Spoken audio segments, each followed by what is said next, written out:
pues buenas tardes a todas, a todes, a todos. Nuevo estrella cara a cara con, en este caso, los directores de la película La Revolución de las Musas, Marnantas, Juno Álvarez, que es de aquí, y Yaiza del Amo. Y por otro lado con el director Juan Palacios, que en este caso es codirector de la película As the Tide con Sin, ¿no? Junto con Sofie Kusum Johannesen, que no está, pero estás tú. Sí. Ambas películas se muestran dentro de la sección Es Villa aquí en otro tiempo. Son muy diferentes, pero bueno, nos vamos a organizar para poder hablar un poco de manera por apartados, ¿no? sobre ellas.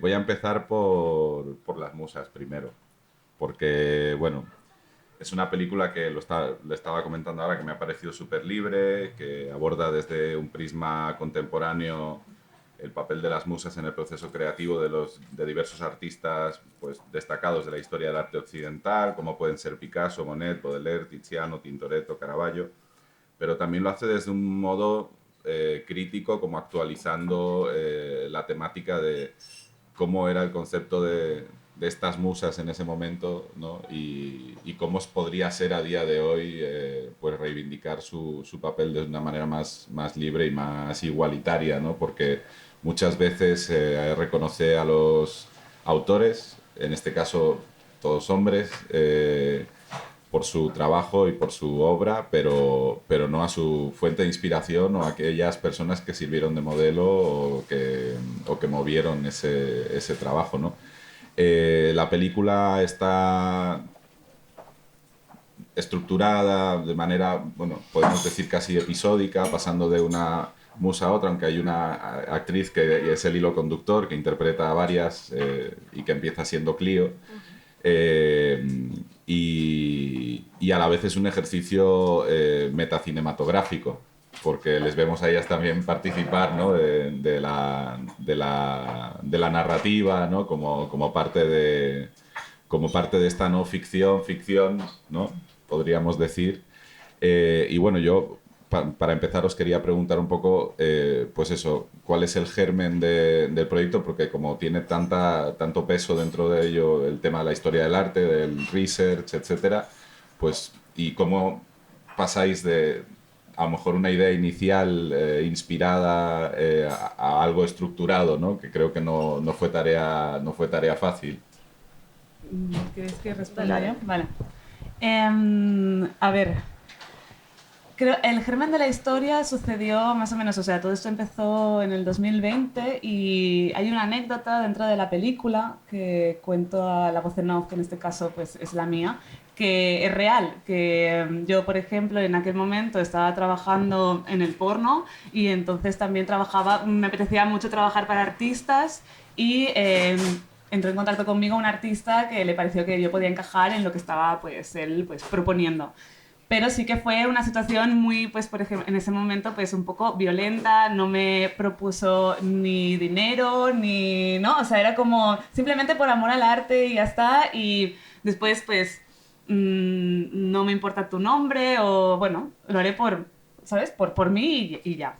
Entonces me di cuenta de que eso estaba pasando constantemente con cada una de las mujeres que adornaban museos tan importantes como podría ser el Museo del Prado, el Thyssen, etcétera, ¿no? O sea, que vamos todos allí, pagamos una entrada, vemos mujeres desnudas, hermosas, que nos fascinan, ¿no? Consideramos que eso es arte y después la mujer que está ahí nadie sabe quién es, pero es que actualmente eso sigue pasando ahora, ¿no? Y seguimos queriendo hacer arte, el desnudo nos sigue interesando un montón y dejamos de lado las personas que realmente están poniendo el cuerpo. Y ese un poco fue el germen de la película. Entonces en ese momento tuve esta idea y le comenté a Yaiza y a Juno, con las que ya había trabajado anteriormente en Danger Sex. Les pareció que íbamos con todo y eso. Entonces yo también creo que la película, esto que dices de que hay como muchos espacios en los que nos vemos a nosotras haciendo cine, esta parte metacine, después la actriz que en momentos es el personaje y a veces es la actriz, también acompaña mucho a nuestra idea de cómo hacer cine, que posiblemente sea como una manera un poco más colectiva, ¿no? Más transversal, y va, yo creo que muy ligado al objetivo de la película, que es, al final teníamos muy claro que lo que queríamos es que el público saliera del cine conociendo nombres de personajes históricos que habían hecho historia y que, bueno, en este caso son 5, pero creo que iba todo como un poco encaminado a eso. No sé si te he contestado bien. Sí, claro, claro. Sí, como bien dices, hay espacios dentro de la película donde habláis sobre el propio proceso de la película, ¿no? He comentado esto con mis amigos y me han dicho esto, y me han dicho esto otro, ¿no? Y bueno, sí que es verdad que hay como mucha información también, ¿no? Porque habláis de Polonia Sabater, de Verónica Franco, de Locke, de Magdalena Antoniotti, de Gerda Wagner y Lili Elbe, ¿no? Creo que son todas las que aparecen. ¿Cómo trasladáis todo esto a un guión? ¿Qué parte se va...? Porque claro, en una película, cuando te haces una producción, y en este caso con Carlo Dursi además, desde Potenza, que seguramente pondría orden ahí como podía, ¿no? Pues lo necesitas tener todo muy estructurado, ¿no? Pero van surgiendo cosas a lo largo del rodaje y decís, bueno, esto lo vamos a cambiar, lo vamos a poner así, vamos a hacer el juego de espejos con las obras de arte, con los posados, y a partir de ahí salimos hacia contar una de las historias, o cómo es ese trabajo de adaptar todo lo que teníais en 3 cabezas, además, porque no ha de ser fácil fusionar la idea de 3 cabezas en un trabajo así, ¿no? ¿Quieres contestar tú? Vale. O sea, sí que es verdad que ha habido, bueno, una colectivización de todas las decisiones todo el rato, que era constante y bueno, y en el fondo nos ha salido bastante bien. Y a la hora de hacer esta organización, ¿no? Esta estructura, no ha habido demasiada improvisación a la hora de rodar.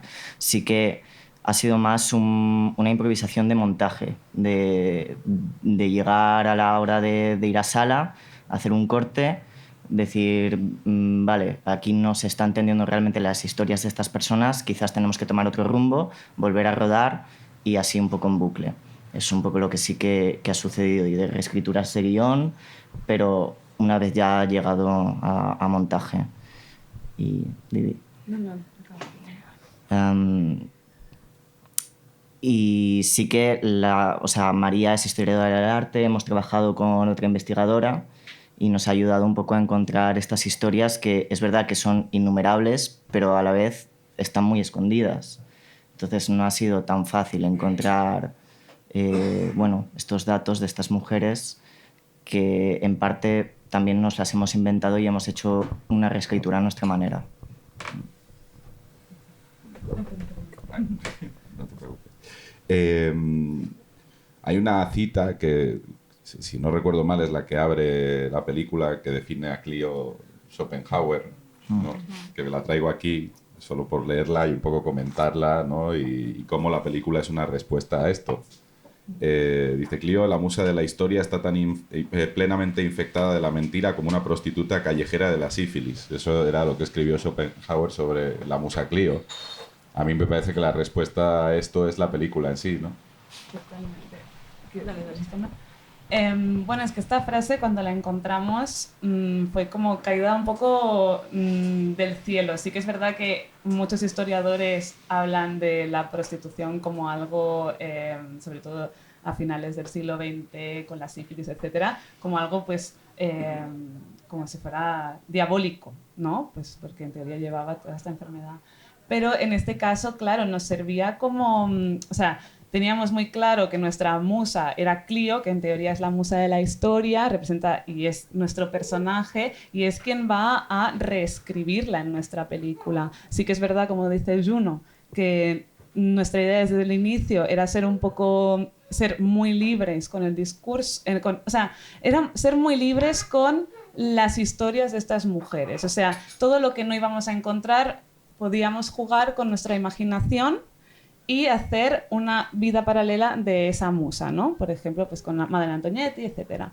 Y claro, pues esta frase es una respuesta a esto porque posiblemente la musa de la historia está infectada de alguna enfermedad, pero no por culpa de ella misma, ¿no? Por culpa de quien cuenta la historia, ¿no? A eso se refiere Schopenhauer, pero claro, desde un sitio súper putófobo, ¿no? En este sentido, claro. Que por otro lado, y con esta ahora pasamos a Juan, que está aquí, está aquí escuchando. Estoy súper a gusto escuchando esto. Por otro lado, es un rol que al final, bueno, vamos a hacer spoilers porque demos por hecho que la gente ha visto la peli, ¿no? Que al final se revierte, porque al final es Pablo el que dice, soy yo una puta, ¿no? O sea, es Pablo Picasso el que en esa fiesta alocada...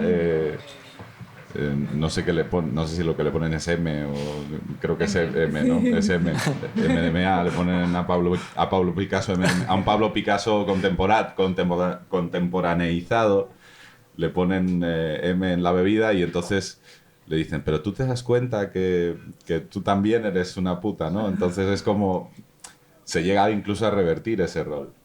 Sí. ¿Queréis contestar? Habla, vale. Claro, o sea, nosotros, por ejemplo, cuando empezamos a hacer ya el primer corto que iba sobre el mundo del porno, nos dimos cuenta de que o sea, obviamente es muy diferente la persona que pone el cuerpo delante de la cámara o que pone el cuerpo para ser pintado, etcétera. Desnudarse no es tarea fácil, pero también está la persona que está detrás de la cámara, la que repiensa el erotismo, la que tiene la intención de erotizar, ¿no? Como es también accionador de la sexualidad, ¿no? De una posible... ¿cómo se dice? Sí, o sea, forma parte al final del engranaje de quiero que te pongas cachondo, ¿no? O sea, la persona que está detrás de la cámara. Entonces, claro, nos dimos cuenta de que, claro, ¿quién es trabajador sexual? ¿Simplemente es la persona que está delante de la cámara follando? Obviamente sí, esta persona tiene un estigma encima que la sociedad la señala, ¿no? Y por eso estamos haciendo esta película. Pero el que está detrás, el que está diciendo cómo quiero hacer esta historia, cómo quiero que se mueva mi actriz, qué quiero contar, ¿no? Y cómo repienso el erotismo, también. Entonces sería como una especie de trabajador sexual, ¿no? O sea, estoy haciendo el mismo trabajo, simplemente que no me estoy poniendo yo delante. Pero bueno, es una coña en la película. Obviamente son estrados muy diferentes, pero bueno, nos parecía como... divertido poner a Pablo Picasso en esa situación y lo hicimos y ya está. Bueno, y también es muy graciosa la escena, bueno, si no la habéis visto, la recomiendo verla, creo que no sé si queda otro pase mañana, ¿no? Y no hacemos entonces más spoilers. Cuando intentan hacer una entrevista a Pablo Picasso y solo tiene camisas de rayas y eso no da bien en cámara porque hace el efecto Él muere, ¿no? Pero bueno, pasamos de estas historias, de esta película a algo que es muy, muy distinto, pero que bueno, que en el fondo también se trata de recrear un poco una realidad, ¿no? Esta sí ya más contemporánea, aunque también con una revisión histórica sobre los habitantes de una pequeña isla en Dinamarca que se llama Mando.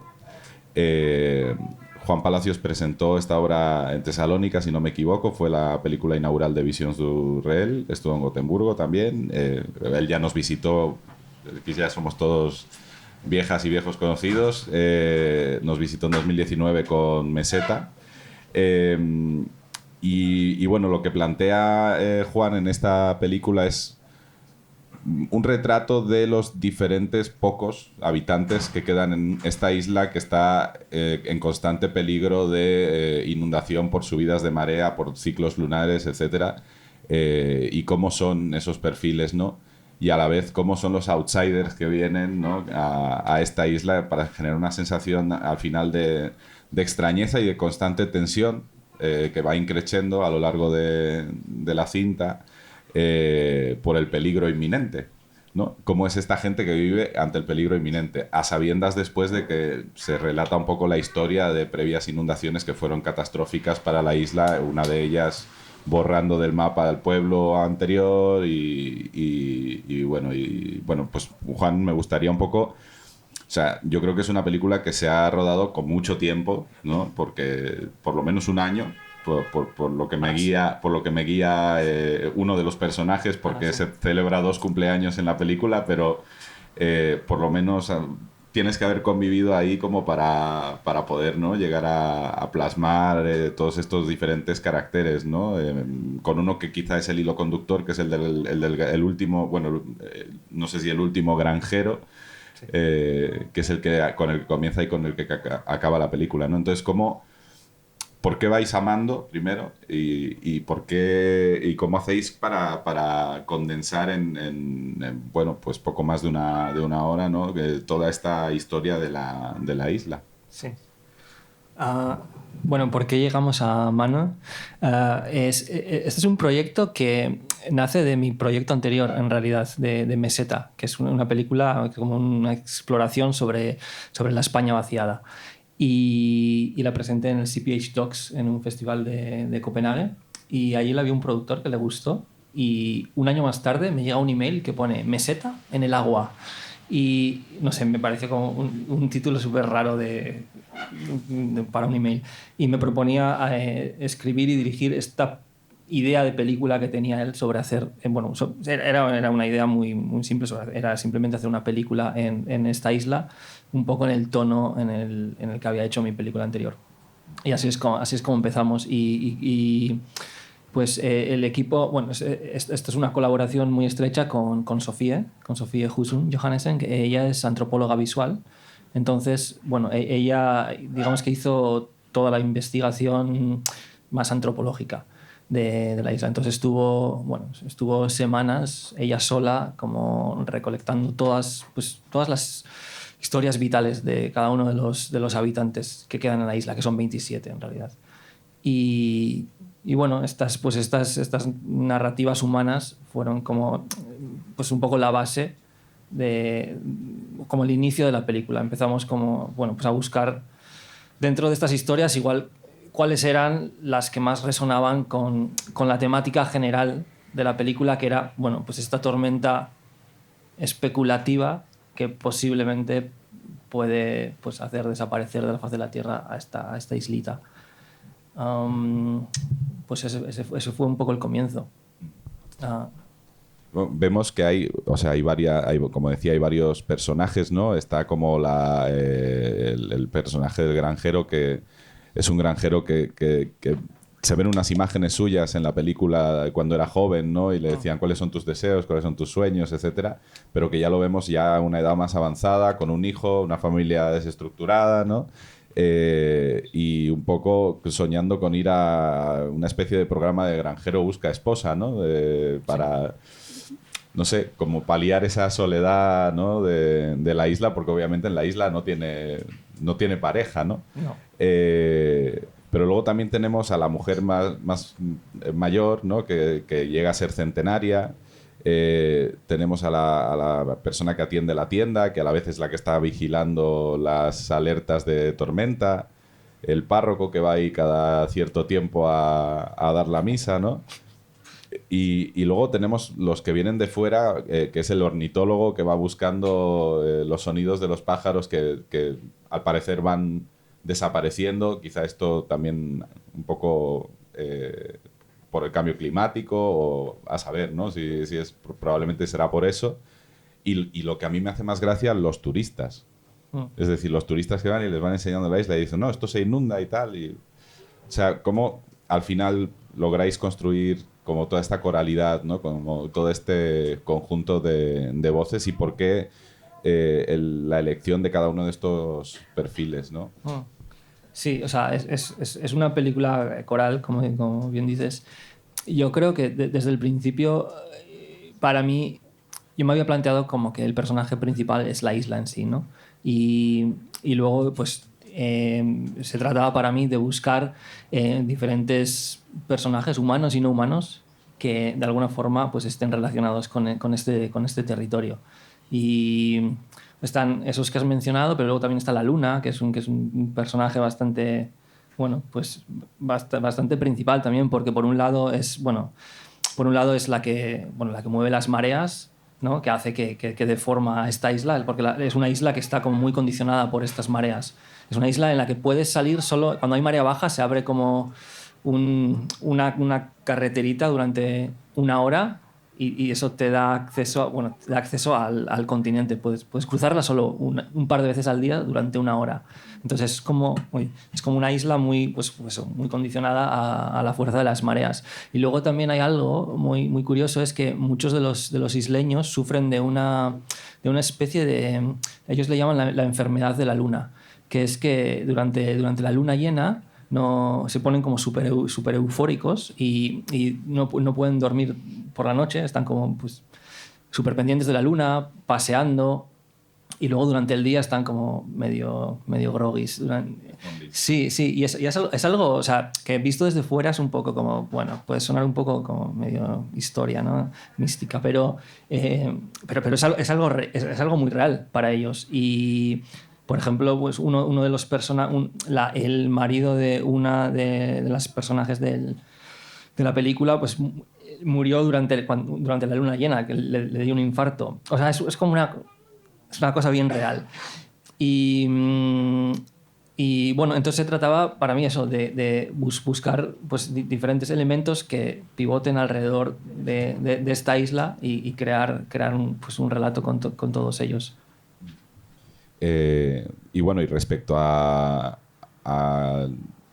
la capacidad de rehacer y repoblar y la figura del ser humano ahí, ¿no? Más o menos como ves la conclusión después de haber vivido la experiencia, porque claro, está el niño del granjero, por ejemplo, pero viene de visita, ¿no? Sí. Entonces la gente, yo no sé, el hecho de que, por ejemplo, la mujer centenaria, que es la persona más mayor, al final, bueno, pues muere, ¿no? Muere de vieja la señora, porque sí, tenía más de 100 años, ¿no? Porque en la película, claro, ¿no? Queda como una sensación como de, bueno, de que esto en algún momento se va a extinguir, ¿no? Como que también las diferentes fases de la luna parece que es un contrarreloj, ¿no? Parece que eso se va a extinguir, ¿no? Entonces, bueno, es una conclusión que sacáis después de hacer esto, que no deja también de ser de la propia película un estudio antropológico. Sí. Es que es un lugar que sí que tiene como un poco de, no sé, de esencia del fin del mundo. O sea, por un lado es un territorio que está justo al final de Dinamarca, el territorio que más al oeste está, es donde acaba la tierra, digamos. Eso por un lado. Luego, por otro lado, es una población pues que va en decadencia. Y luego está esta amenaza, ¿no? de esta tormenta que bueno, pues según los científicos es como una tormenta que sucede cada 100 años y cada vez pues por el cambio climático pues cada vez son más frecuentes y más violentas. Y esta es la amenaza real. Ayer alguien en el Q&A decía que la película le había recordado a Tiburón. Y yo no entendía a qué se refería muy bien, pero luego lo he estado pensando, claro, y es una película en la que realmente esta tormenta en la película nunca aparece. Es como una especie de increchendo, ¿no? de un peligro que está ahí, siempre amenazante, pero como que está medio oculto. Yo creo que también, respecto al cambio climático, yo creo que vivimos un poco así nosotros hoy en día, ¿no? Es como algo que sabemos que está ahí, que asoma, pero bueno, seguimos como que no lo queremos mirar de cara del todo, como mirando a otro lado. Yo creo que los isleños, que realmente también están muy acostumbrados a vivir, o sea, las tormentas llevan sucediendo desde el inicio de los tiempos, ¿no? Entonces creo que están muy acostumbrados también a vivir con eso y prefieren mirar a otro lado. Y bueno, y supongo que tendríais muchísimo material rodado, ¿no? De acompañar a cada uno. ¿El montaje fue especialmente dificultoso o lo teníais bastante claro de cómo lo queríais parcelar? Pues, pues la verdad es que no teníamos mucho material. ¿No? Teníamos muy poco material. Es una película que, para ser de no ficción, está bastante calculada. Y lo que sacábamos era muy a cuentagotas. O sea, es una película que está muy escrita en el sentido de... O sea, bueno, hace poco leí un artículo sobre la película que decía, parece que la isla de Mano, tú llegas ahí, pones la cámara y empiezan a suceder cosas, ¿no? Y en realidad no. O sea, nunca sucede nada. O sea, no pasa nada. Todas las situaciones que vemos en la película son de alguna forma intervenidas por nosotros. O sea, son encuentros, por ejemplo, entre personajes que hemos creado nosotros a partir de la observación y de estar mucho tiempo ahí con ellos. Entonces ha sido como una escritura en la que hemos escrito para que se den situaciones espontáneas. O sea, es como escribir ficción para que se dé una realidad. Entonces era como crear el marco, una especie de marco cinematográfico, digamos, en el que se puedan dar situaciones espontáneas. Y ahí, en eso nos hemos dejado muchísimo tiempo y muchísima energía. Y luego el montaje, el montaje ha sido complicado, pero no porque había mucho material, ¿eh? Era más bien por encontrar la forma, porque tampoco hay una historia clara, o sea, no hay una narrativa clara, no hay un personaje que va de A a B. Entonces, al ser una película coral, así un poco sensorial, atmosférica, no sabes dónde empezar y dónde acabar. Entonces, el montaje era complicado más bien por ese lado. Bueno, nos estamos empezando a comer el tiempo de Roger para su podcast, pero me gustaría hacer la pregunta que hago siempre para un poco cerrar. Sé que hay proyectos por ahí nuevos, por lo menos 2 de este lado, no sé si de este lado, entonces os iba a preguntar primero a vosotros sobre los 2 proyectos que habéis presentado estos días en el Semillero, ¿no? Y un poco que nos expliquéis qué es lo que sigue. Bueno, yo tengo la suerte de que el Semillero ha seleccionado un nuevo proyecto de cortometraje que estoy desarrollando, que se titula I'm in love with my testo, y habla de mi propio proceso de transición hormonal, en el que pues meto sesiones de terapia, meto un poco de juegos con inteligencia artificial, meto animación 3D y el uso de un videojuego. Y nada, y la verdad es que he disfrutado mucho de estos talleres y de estas sesiones y a ver qué sale de aquí, sí. Bueno, yo estoy con un proyecto, yo estoy de guionista de un proyecto con Marta Martín, se llama El Desencanto, es un cortometraje de ficción y bueno, ahora el Semillero nos ha servido un poco para ver si es un cortometraje o es un largometraje, no sabemos, o sea, las tutorías han hecho que todo esté en duda, ¿no? Pero hacia mejor, esperamos. Y nada, súper contenta, no sé. Espero que salga muy bien. Es que la relación con el Festival de Gijón se está haciendo como repetitiva, pero bien, ¿sabes? O sea, como seria, una relación más seria ya, y es guay. Sí, no, es como a mí me ha dicho alguna vez alguna directora o algún director, en plan, me parece que llevo haciendo el mismo Q&A desde hace 20 años. Pero es así, no, pero bueno, yo creo que es coñas aparte, Sí, no, obviamente. que se genera un poco una sensación de familia en este festival, porque al final estamos el equipo muy encima y demás. Tú, Juan, no te va a llegar ahora un mail que ponga, no sé, meseta en el espacio y te vas ahí a hacer un Johan Lurf a ver como los diferentes planos de un cohete o... Pues sí, estoy trabajando en una película de ciencia ficción, de hecho. Sí, estamos en la fase de montaje ahora. Es una película, es un largo, es una coproducción holandesa-española. Y la estamos montando, es un híbrido entre, de ciencia ficción y no ficción. Sí, más o menos. Y se va a llamar Ser Permanente y está rodado sobre todo en un yacimiento geológico en el País Vasco. Pues no dejes de mandárnosla, sí. Que siempre la veremos con cariño.